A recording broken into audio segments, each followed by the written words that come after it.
पैसा फुल्ने देशमा गयो भन्छन् अरे गाउँमा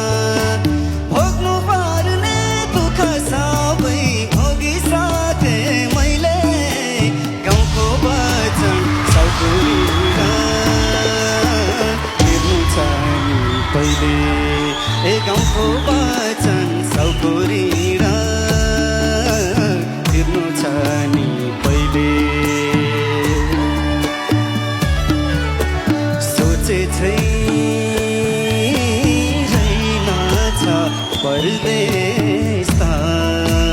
चाहे छैन